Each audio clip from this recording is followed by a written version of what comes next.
এবং আমাদের এই সমাজে দরিদ্র যারা আছে তারা তো শেষ, যারা ধনী আছে তাদেরকেও শেষ করে দেওয়ার জন্য যাকে বলা হয় সরকার খলগ নামিয়েছে। একজন দেশের প্রবীণ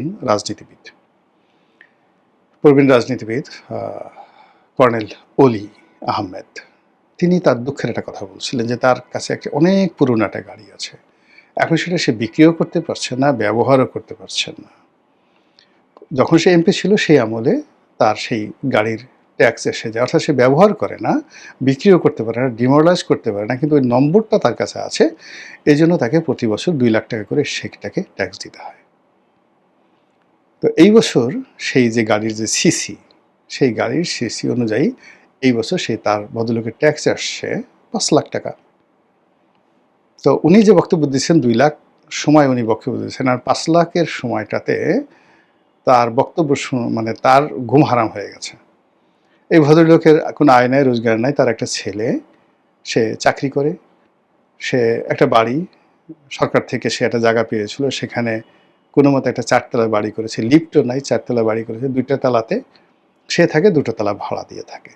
তো 2টো তলায় ভাড়া যা আসে এই ভাড়া দিয়ে তার কোনো মতে স্বামী স্ত্রী তার সংসার চলে, আর ছেলে চাকরি করে একটা বিশ্ববিদ্যালয়, প্রাইভেট বিশ্ববিদ্যালয়, সেটা দিয়ে তার সংসার চলে। এই লোক এখন এই পুরনো গাড়ি যেটা সে ব্যবহার করতে পারে না, হয়তো এমপি কোটা এনেছিল 4000 সিসি বা 5000 সিসির গাড়ি, এটার জন্য এখন তাকে 5 লাখ টাকা ট্যাক্স দিতে হবে। তো এইভাবে যারা জীবিত আছে প্রত্যেকটা লোককে এইভাবে লাশ বানিয়ে দেওয়া হয়েছে।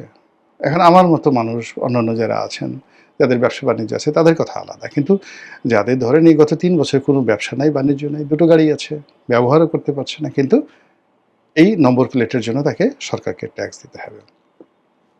এইভাবে সব কিছু। আবার দেখলাম যে কালকে একজন লোক বলল যে তার জমি আছে, বাবা কিছু জমি রেখে গেছে, কোথায় কাগজপত্র কি আছে না না আছে সে কিচ্ছু জানে না, বিক্রিও করতে পারতেছে না, ওয়ারিশ নিয়ে পাচ্ছে না, ওয়ারিশ নিয়ে মামলা হচ্ছে, মোকদ্দমা হচ্ছে। এখন নতুন সম্পদ কর অনুযায়ী তাকে নাকি এই জমির কর দিতে হবে। এখন সেই জমির মূল্য কত সে নিজেও জানে না, কত টাকায় ট্যাক্স দিতে হবে তার নিজের, মানে এই জমি যদি সে পায় ওয়ারিশদের সাথে মামলা করে, তাহলে সে হয়তো কোনো একটা ডেভেলপারকে দেবে বা কারো কাছে বিক্রি করবে, কিন্তু এই মুহূর্তে সেই জমির ওয়ারিশ সার্টিফিকেট তুলতেই তাকে দেখা গেল জমির মালিকানার জন্য যদি 15% ট্যাক্স দিতে হয়, জমির দাম যদি 10 কোটি হয় তাহলে তাকে 15% ট্যাক্স কত দিতে হবে? 1 কোটিতে 15 লাখ টাকা, 1.5 কোটি টাকা তাকে ট্যাক্স দিতে হবে। তার যদি কিডনি বেচে কুচি কুচি করে কাটা হয় কেবলমাত্র মামলা চালানোর জন্য, এই 1.5 কোটি দিকে দিয়ে তাকে ওয়ারিশ সার্টিফিকেট আনতে হবে। এই হলো অবস্থা। এই যে একটা ভীতিকর অবস্থা চলছে দেশের মধ্যে, প্রত্যেকটা মানুষ অবদমিত হয়ে গেছে। এর ফলে কি হলো, আমাদের আয় রোজগার সব কিছু নেতিবাচকে চলে গেছে। ব্যক্তি পর্যায়ে, কর্পোরেট পর্যায়ে, রাষ্ট্রীয় পর্যায়ে, সরকারি পর্যায়ে কোনো জায়গাতে কোনো আয় নেই। বিদেশিরা রেমিটেন্স পাঠাচ্ছে, সেই রেমিটেন্সগুলো সরাসরি গিয়ে কেন্দ্রীয় ব্যাংকে জমা হচ্ছে, কেন্দ্রীয় ব্যাংক ওইটার এগেনস্টে বাংলা টাকা ছাপিয়ে ওই বিদেশি যারা লোকজন আছে তাদেরকে সে টাকা দিয়ে দিচ্ছে। আর ওই টাকাটা এনে যে সে যে টাকা ছাপালো, সেই টাকা ছাপানোর এগেনস্টে ডলারটাকে নিয়ে সে যে ব্যবসা করবে, সেই ব্যবসা করার মতো কোনো সুযোগ তার নাই। ব্যাঙ্কগুলো ডলার নিচ্ছে না, এলসি হচ্ছে না, ব্যবসা বাণিজ্য হচ্ছে না, আমদানি হচ্ছে না, রপ্তানি হচ্ছে না, ফলে ইটস এ লায়াবিলিটিস।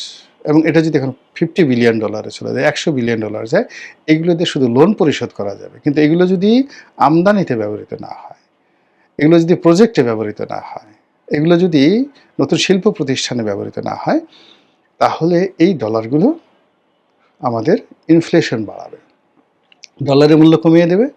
আর ডলারের মূল্য কমিয়ে দিলে চোরাচালানি বাড়বে, হুন্ডিতে টাকা বাড়বে, আশা বাড়বে, এবং ব্যবসা বাণিজ্য বন্ধ হয়ে যাবে। আর এটা নিয়ে আমরা খুব লাভ হচ্ছি যে আমাদের রেমিটেন্স বেড়ে গেছে, এবং শেখ হাসিনার জমানাতে ঠিক সেম ঘটনাটা ঘটেছিল, $50 বিলিয়ন হয়ে গেছে, কিন্তু তখন কিন্তু 12টা বেজে গেছে শেখ হাসিনার।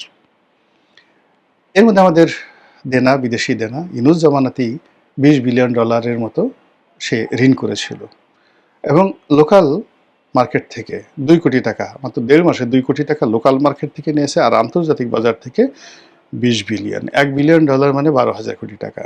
$20 বিলিয়ন মানে 1,20,000, 2,40,000 কোটি টাকা বিদেশ থেকে ডলারে ঋণ করেছেন মানে ইউনূস সরকার।